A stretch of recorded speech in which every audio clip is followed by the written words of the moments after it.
गोस्वामी तुलसीदास रचित रामचरितमानस ज्ञान के सागर के समान है। इसमें ज्ञान की ऐसी गूढ़ बातें लिखी हैं जो हर किसी को पता होनी चाहिए। मानस में ही तुलसीदास जी ने ऐसे 14 प्रकार के व्यक्तियों के बारे में बताया है जो जीवित होते हुए भी मरे हुए के समान हैं। रामचरितमानस के लंका कांड में 30वें दोहे में रावण और अंगद के बीच एक बहुत सुंदर संवाद है। उस संवाद में जब रावण अंगद को अपनी शक्ति के बारे में बताता है, तब अंगद उसे धिक्कारते हुए कहते हैं कि वो तो पहले ही मरे हुए के समान है। तब अंगद उसे उन 14 प्रकार के व्यक्तियों के बारे में बताते हैं जो मृत ही माने गए हैं। अंगद कहते हैं, जौ अस करो तदपि न बड़ाई, मुए ही बधे नहीं कछु मनुसाई, कौल काम बस कृपिन बिमूढ़ा, अति दरिद्र अजसी अति बूढ़ा, सदा रोग बस संतत क्रोधी, विष्णु विमुख श्रुति संत विरोधी, तनु पोषक निंदक अगखानी,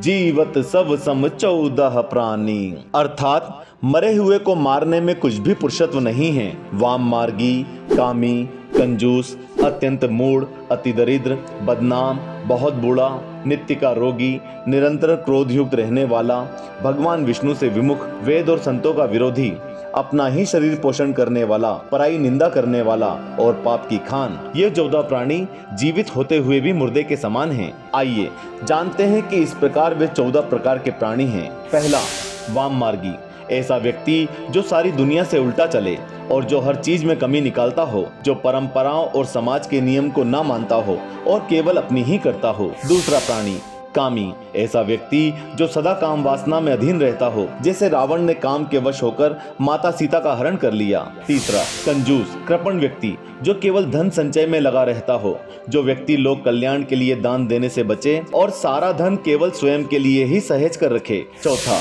अत्यंत मूढ़, ऐसा व्यक्ति जो मूर्ख हो और सही और गलत के बीच अंतर ना कर सके, जिसके पास अपना विवेक हो और जो बिना सोचे समझे ना करने योग्य कार्य भी करे, जैसे रावण ने हित अहित का विचार किए बिना ही माता सीता का हरण कर लिया। पांचवा, अत्यंत दरिद्र, दरिद्रता को भी शास्त्रों में श्राप माना गया है। ऐसा व्यक्ति जो अत्यंत दरिद्र हो वो भी मृत ही है। उसका वास्तविक अर्थ ये है कि जो दरिद्र हो उसे दुत्कारना नहीं चाहिए, क्योंकि वो पहले से ही कठिन जीवन जी रहा है। यथासंभव उसकी सहायता करनी चाहिए। छठा, कलंकित, ऐसा व्यक्ति जो अपने कार्यों के कारण बदनाम हो, जो घर, समाज और राष्ट्र में कुख्यात हो, वो भी मरे हुए के समान ही है, क्योंकि कोई भी उसका सम्मान नहीं करता। सातवां, अत्यंत वृद्ध, अत्यंत वृद्ध व्यक्ति भी मरे हुए के समान है, किंतु वो अक्षम और दूसरों पर आश्रित हो जाता है। आठवां, सदा का रोगी, ऐसा व्यक्ति जो हमेशा किसी न किसी रोग से ग्रस्त रहता हो, वो भी मरे हुए के समान ही है। सदा व्याधि से घिरा व्यक्ति कभी जीवन का कोई आनंद नहीं उठा सकता और स्वयं ही मुक्ति की कामना करने लगता है। नवा, सदा का क्रोधी, सदैव क्रोध में रहने वाले की मति भ्रष्ट हो जाती है और वो सही और गलत में अंतर नहीं कर पाता। छोटी छोटी बात पर क्रोधित होने वाला व्यक्ति कभी प्रसन्न नहीं रहता और उसका मन कभी भी उसके वश में नहीं रहता।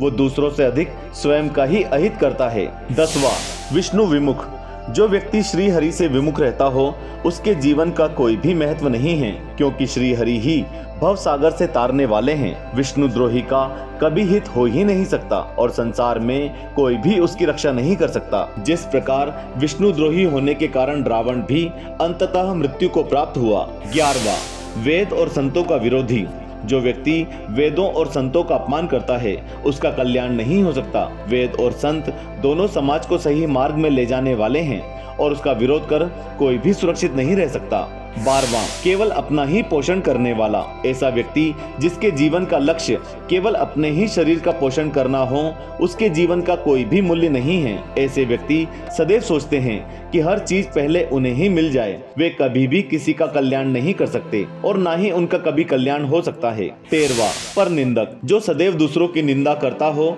उसका कोई भविष्य नहीं होता। ऐसे व्यक्ति सदैव दूसरों में दोष देखते हैं और स्वयं के दोषों को समझकर उसका निवारण करने में असमर्थ रहते हैं। 14वां व्यक्ति, पाप की खान, जो व्यक्ति सदैव पाप कर्म में लिप्त रहता हो और पाप के कर्म से अपने परिवार का पालन करता हो, वो भी कभी सुखी नहीं हो सकता। जो व्यक्ति अपने श्रम से कमाए गए धन से अपना और अपने परिवार का पोषण न करता हो वो मृत ही है।